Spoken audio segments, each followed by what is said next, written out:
In pandemic time is a little different. Time is a little different. So we did a training on the 5 profit pillars. The 5 profit When pillars. was that? I don't remember. I feel like it was like 2 years ago. But you know what? The good news is we are bringing it back because we know it is timeless information to keep it super duper simple for everybody. Hey, fam. So we wanted to come live on this Tuesday here and do our legacy lesson for the week. Yes. Right. Yes. And so we're talking about the 5 profit pillars for emerging married entrepreneurs. It is critical that you have this. It does not have to be complicated in order to be powerful. It does not have to be confusing in order for you to get results. It can be super simple for you to actually work powerfully in sync as married entrepreneurs. So that being said, yes, let me introduce ourselves. You're going to introduce ourselves? Let us introduce ourselves. What's up, y'all? I am O. Buckley. Hey, fam. I'm Sway Buckley. Yes, we are co-founders of Marriedpreneur Life, plus Marriedpreneur Life, the podcast.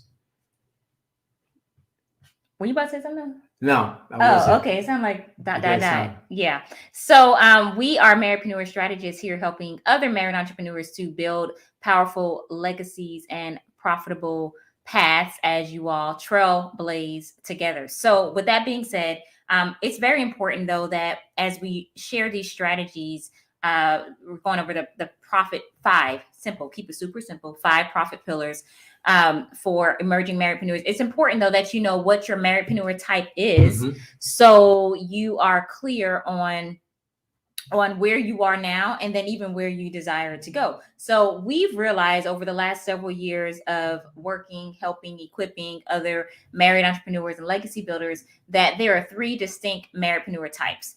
And one of them is the spousalpreneur. Yep, that's where one of you has a 9-to-5 and the other one is primarily leading, driving, running the business.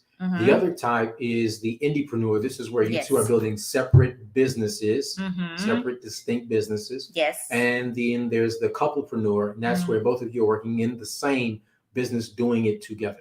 Yeah, and we know that there are all types of combinations within those 3 right there. I mean, some of you may be doing 9-to-5s and couplepreneurs or indiepreneurs or any of that. And you can be more than one. We are actually indie and couplepreneurs. Yes, we are. As I have my own company, have a creative art staffing firm and consultancy.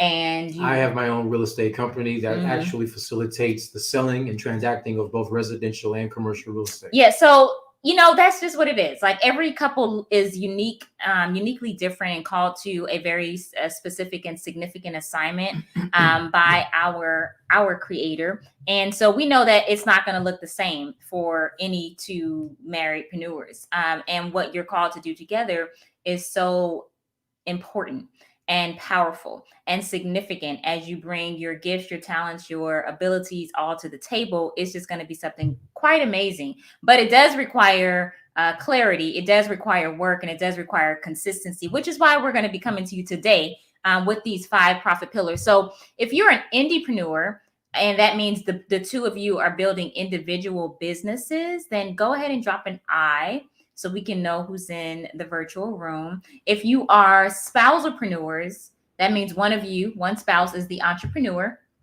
and the other spouse is supporting or maybe working a 9-to-5, and then you can drop an S, okay? And then if you're couplepreneurs, if both of y'all are working together in the same business and working in that way in the same exact business, and you can drop a C for couplepreneurs. So real quick, before we dive into what we're doing, want to make sure that all of you, regardless if you're indie couple or spousalpreneurs, that you are doing your annual, right now is a great time to do it, your annual end of year legacy meeting. Yes. And this is where you're looking out the next 12 months and you're projecting and doing all the we're not going to reteach it because we did an episode on the podcast on episode, what was that? 228.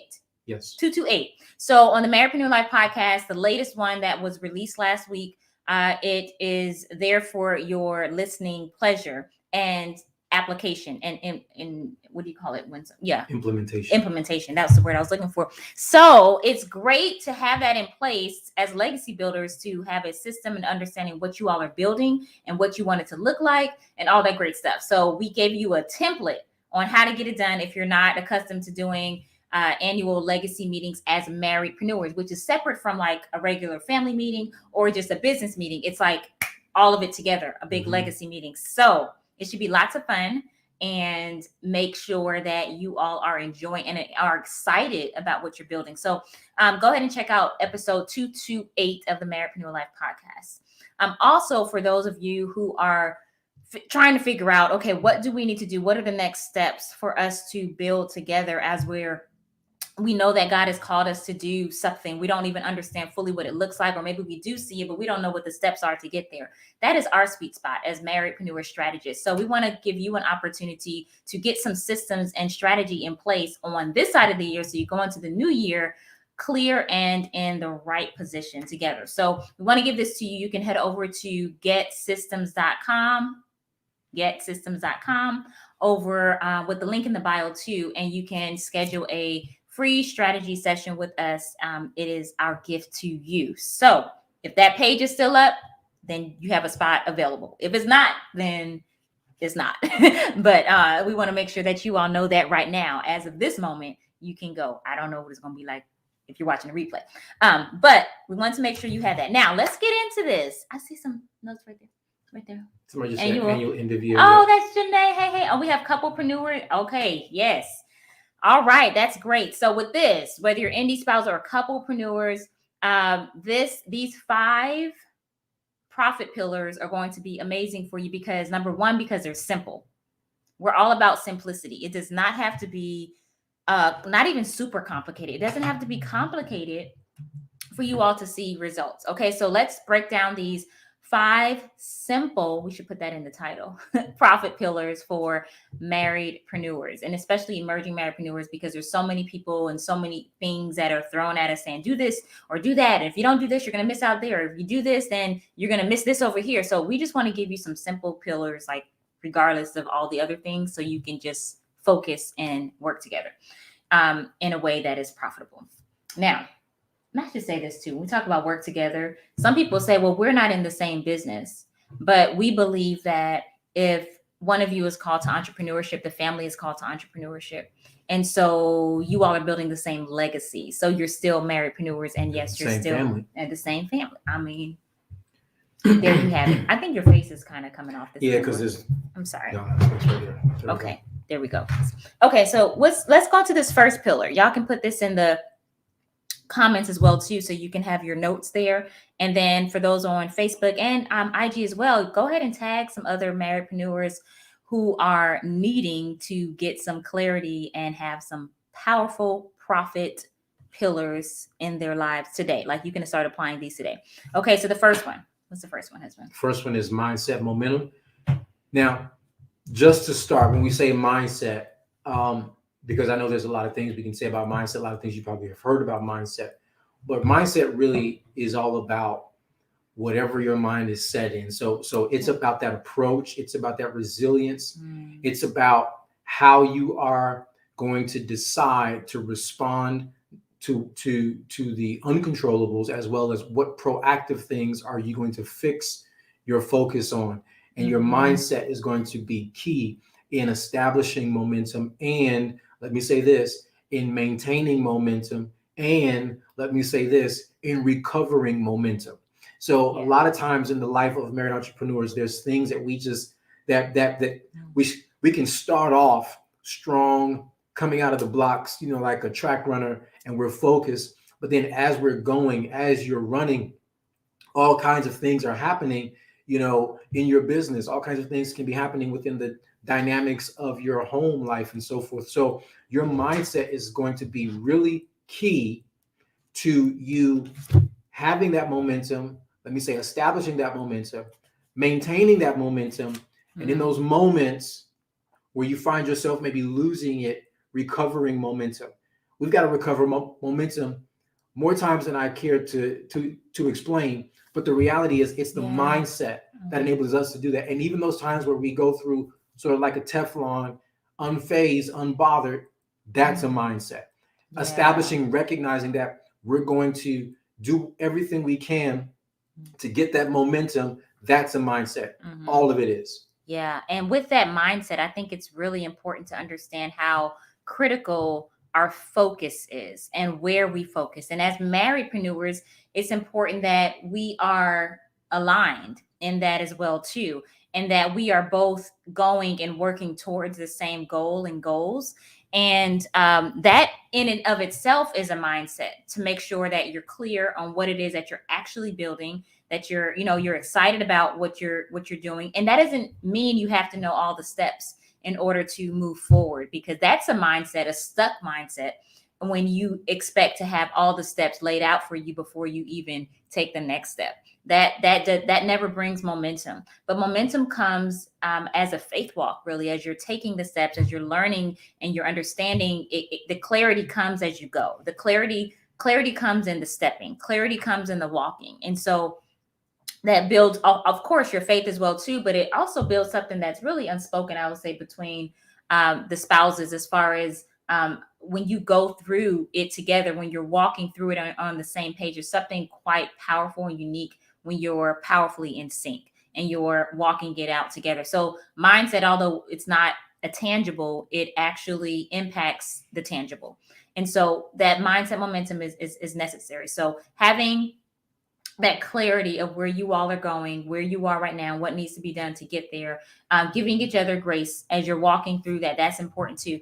Giving each other grace and really tapping into your wealth roles. That is a mindset too. Sometimes you can have a mindset of thinking you have to do all the things in order to see results, but really that's not the case at all. The goal is to really focus on what you are called to do in your sweet spot. And so that's a process. And we're going to get more into that in a little bit, but that's the first step, is having that mindset momentum of moving forward. Okay. Yeah. Pillar number 2, this is what we call the daily tracking tool to get the results. Mm-hmm. Anything that is successful, whether it's a team, whether it's a business or what have you, there's tracking involved. There's tracking involved. Because when you have information and data, as you just said, you're able to know where to make adjustments. Yeah. Because you're able to ascertain what is and what isn't working. And so it's not about hobbling, or hobbling along, limping along. It's not about carrying dead weight even. It's about saying, this isn't working anymore. Then we need to remove this, right? Mm-hmm. And maybe you don't need anything in its place, or maybe you need to put something else in its place. Mm-hmm. Sometimes you discover, I just don't need that at this point in this season, or we need something else in its place. Mm-hmm. And so when you can track,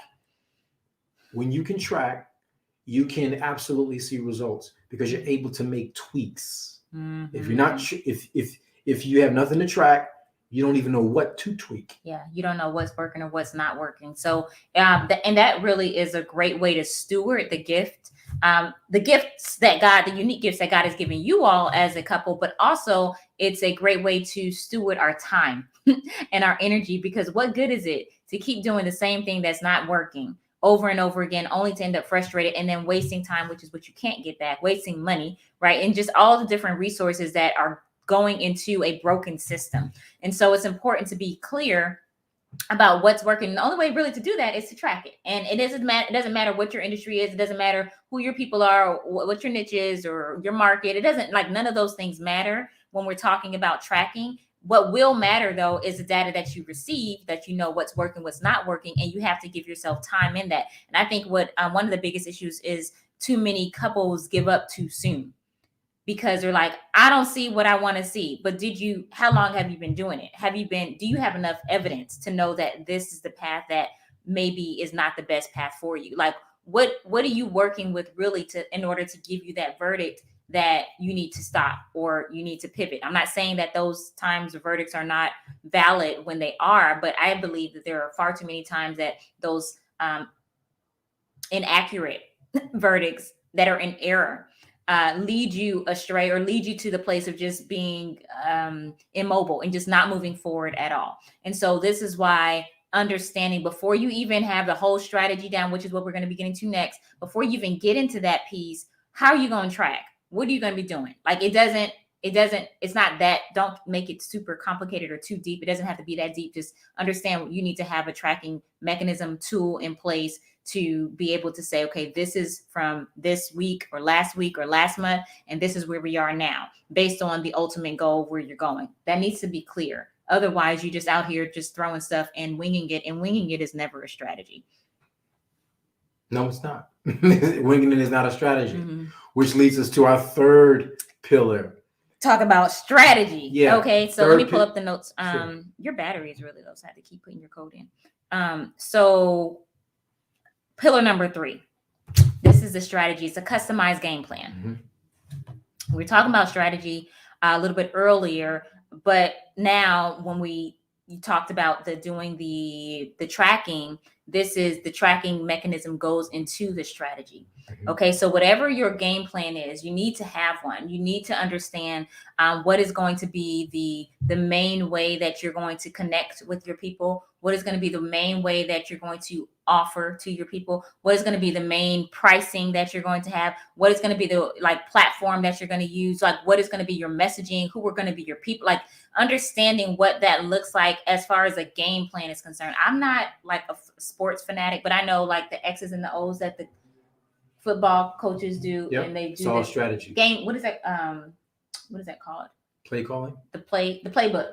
Yes, playbook, which is actually play design.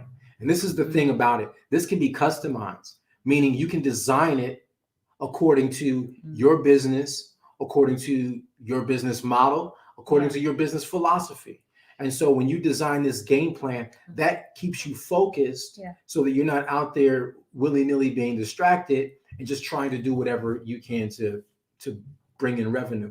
But a game plan, a customized game plan, is what benefits Marriedpreneurs as they're building their legacies. Yeah, it's all custom. It's all custom, unique to who you all are, and unique to what your sweet spots are, unique to who you're called to impact, right? Unique to where you're called to go with your messaging. And this is why we say the custom game plan, because I see far too many times that the comparison thing, oh, well, they're doing this over here, so let me do that. We must go do that. Oh, they're doing that. That's really working for them. Let me jump over here. And you don't even sit still long enough to get the strategy that you're supposed to be working on, get before God together and understand, okay, what is it that you have for us to do? And let us stay focused on that. Let us stay in our lane, because that's all that's going to count at the end of the day, is if we run our own race. It doesn't matter if we're trying to run somebody else's race. So just being very clear about that and staying committed to that. And I understand, as a creative myself,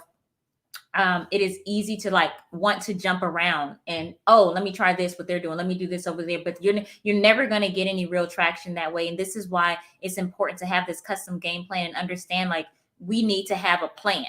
Right. And the plan is not just let me see what happens. That's not a plan. And that's not the best way to steward the gift that God has given us, and the call and the assignment in the marketplace. That's not a business at all. In fact, that's a hobby. And so it's important to make sure that mindset that we said in pillar 1 is really about the business, and is really about setting systems in place so you all can move forward in the way that the system has already been created for you to do. And not try to put broken systems together and try to get pieces of that and pieces of this and then make something and it's all just broken. There's no continuity in it. There's no real understanding of it. You want to get clarity, get understanding as you all are building. That's really important. And then as you have that system, as you write out that game plan and create that, stick with it.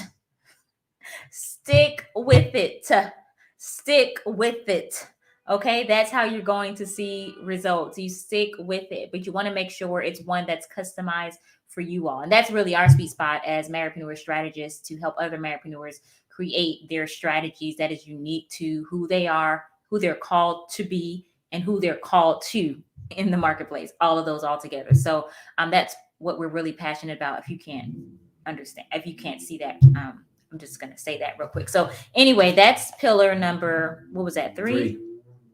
Okay, so customized game plan, right? So make sure you have that down together. Get your customized game plan and work your plan, even when it's raining, work it. When it's snowing, work it. When it's hailing, work it. When the sun is out, of course, work it. When it's windy, work it. When it look like it's not working, work it. Like work it, stay with it. Okay, pillar number 4. Pillar number 4 is all about the client buying spectrum. Ooh, the client buying spectrum. Listen, there are people who have a problem that your business solves. Yes. And they know it. They know the problem. And then there's some that know the problem and that know you. Who are the solution. Yes. And so then there's those who have a problem, who don't know that they have a problem. But they have a problem. But they actually do have one.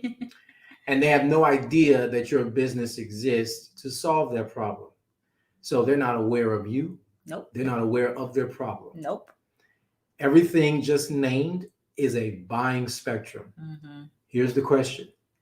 Do you know where your ideal clients are in relationship to that spectrum? When you understand that there, first of all, is that spectrum, then that shapes how you approach, talk to, and message within that marketplace. So many marriedpreneurs can have the business model itself in place, have all these other aspects in place, and be excited in all of that. Have a game plan in all of that. Oh, and just life in the city, motorcycle. Y'all hear that? That's just somebody having a good time right now. And not be aware of the client buying spectrum, and be putting out all this content, putting out all this effort, and nobody's buying. And frustrated because you're like, what's going on? Where are the people? So here's the funny thing. So depending on where those clients are on that buying spectrum, if you're not even aware that there is a buying spectrum, then you're no more aware than your client, than your ideal clients would be aware. So at the very least, we as marriedpreneurs, if we're going to do this thing well and do this thing profitably, we've got to be aware as to where their awareness is. And what that does ultimately is it helps us to know how to connect with them.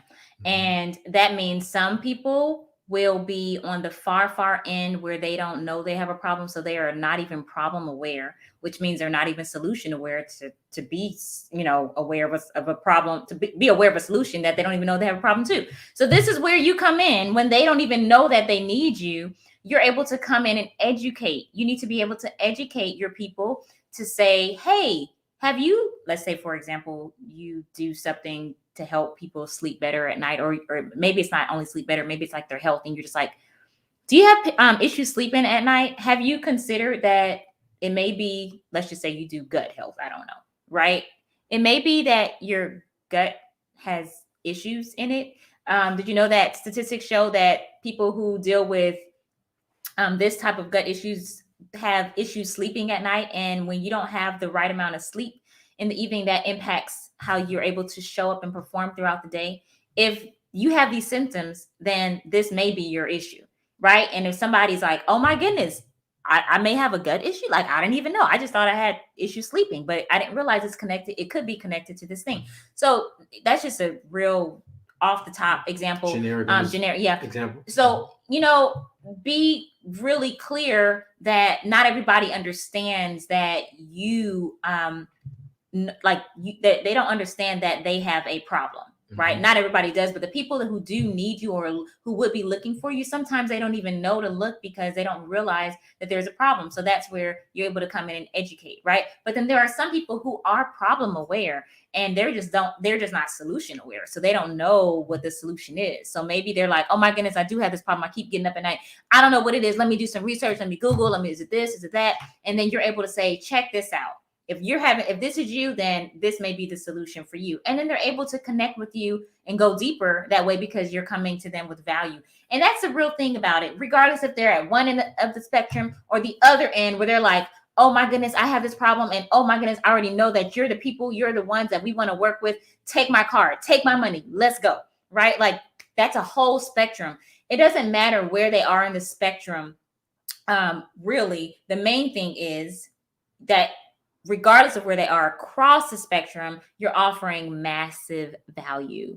You're bringing clarity to them. You're helping them identify the problem. And then you're telling them, well, I'm not just going to leave you out there and tell you about the problem. I got the solution too. So let me help you out with that too. Right. Like, so it's a whole understanding versus just coming with a solution. And they're like, why are they talking about, gut health? And I don't have issues with that. And they don't know that they actually do if they were to be educated. Right. So understand that spectrum is so important, and that really goes to your marketing, to your messaging, is really what we're saying right there. But across the board, even if you don't understand how to do each of those steps and segments, of course, we can help you with that. We're giving you a problem awareness right now, and we're giving you the solution because we can help you with that.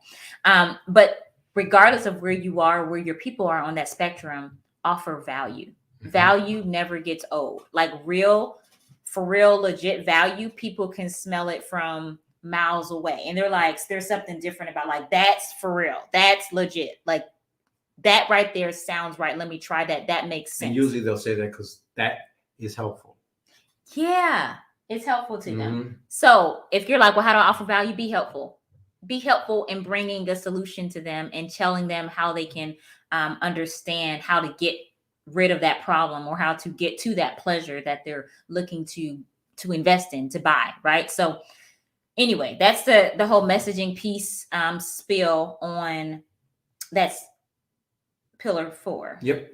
So pillar number 5, pillar number 5 is the daily profit practices. And this is all about revenue generating activities.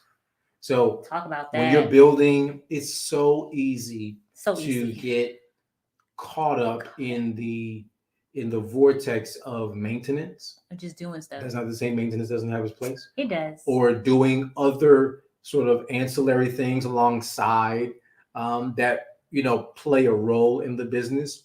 But when it's missing or causing you to not be engaging in revenue generating activities, then that's going to be a serious challenge in opposition to your business being profitable. So we're talking about 5 profit pillars.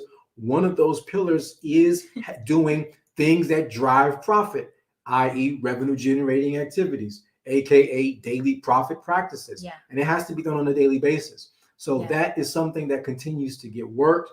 That's something that has continued being worked on. Yes. That's continued being worked through. It's those kinds of activities that are going to actually cause those transactions, cause those revenues to happen. And so many marriedpreneurs kind of push it off to the side, which can kind of go back to mindset early on, but I'm not going to go there necessarily, other than to say this. I'll say this. It does. A lot of times we like to do the thing that makes us the most comfortable. And a lot of times that's the stuff in the business that actually does not cause revenue to come into the business. So we need to back up and say, okay, why am I apprehensive here? Why am I so pensive in this area? And when you think about it, unless you're doing those things that are actually generating revenue, really you're doing hobby, and you're not building out a full-on legacy, because you're just doing it like a hobby. So hobbies don't make money. It's cyclical. Or you make money here and there. Yeah. It's yes. Like, yes. It's very intermittent. It's like, we're going to do something. I'm not sure what we're going to do, but we're going to do it. But when there's a pattern of not generating revenue, it's because we're not doing revenue generating activities. Primarily. That's the thing too, because a hobby, you do them eventually. Right. But when we're talking about building out a business, it's important to do that on a regular, like that is the staple, like the revenue generating activities, those are the staples for your daily activities in your business. And that's where wealth roles come in too. I mentioned that earlier. What happened? What are you laughing at? I'm laughing at Mandy. What she said? Mandy, or she says, "Get out of my business." That's hilarious. 3 exclamation marks. So, well, glad to be in your business, ma'am. Glad to be here. That's what we're here for. I was going to say the wealth roles. Let's close it out with that, because when we're talking about the revenue generating activities, each of us need to be very clear. It's not just like, okay, here it is. We just have to do stuff. No, we have to be very clear about what are those things? What are those very simple, practical steps? What are you going to be doing each day that's going to be generating revenue? What? That's a very simple question. Like, what are you doing each day that generates revenue? And if you're not doing those activities on a daily basis, and of course, there are other ways to do it, that it could be residual income. That's still working, even if you're not doing it, but it's still happening. But if it's like you working in the business as well, then you need to be looking at how is your time being spent. And then it comes to wealth roles. What are those very specific gifts and low-hanging fruit that we each have unique to us that we can apply into the business that will directly impact the revenue that's being generated in the business, right? So that's going to look different from couple to couple, which is why we just call those wealth roles, and understanding what those gifts and graces are for each of you, and then diving into the ones specifically that are directly or even indirectly, but we're going to really talk about directly being connected, directly impacted by the revenue, or that they directly impact the revenue. And so it's important to be clear on what those are, because then you just wash, rinse, and repeat. It doesn't have to be complicated. It doesn't have to be all these different things and equations of trying to figure it out. It doesn't have to be that. It can be super duper simple. And even though there is a lot to get done, but focusing on those very specific areas and making sure that you have that in your systems, that's key. These are the pillars. And so with the pillars, there are other things that will go with that, but we just want to give y'all the pillars for today. The 5 profit pillars for emerging marriedpreneurs. You about to say something else? No. Yeah, so we hope that this has been helpful. Yes. Make sure you share and tag your folks, or go back and watch the replay for this. What was that? I was like, what? I didn't hear. Okay, yeah. So do that, and then also go back and listen. If you haven't listened to episode 228 of the Marriedpreneur Life podcast, yes, we're plugging it in right here again. Go take a listen, because we give you a template of how to do your annual legacy meeting, and you can put these 5 profit pillars inside of that. Like, it all works together, y'all. It just all works together. We gave you the template for the year to plan it out together as legacy builders. Go do that. And then if you're like, you needed more help, then hit us up, connect with us to get on a strategy call to get a customized strategy for your business and your legacy as you're building together, whether you're indie, spousal, or couplepreneurs. You can go to the link in the bio, or you can head over to GetSystemsNow.com. GetSystemsNow.com. All right, y'all have a good one. Peace and God bless. Until next time. Keep living purposefully, powerfully, and profitably in sync. All right, y'all have a good night. Bye-bye. Got that one.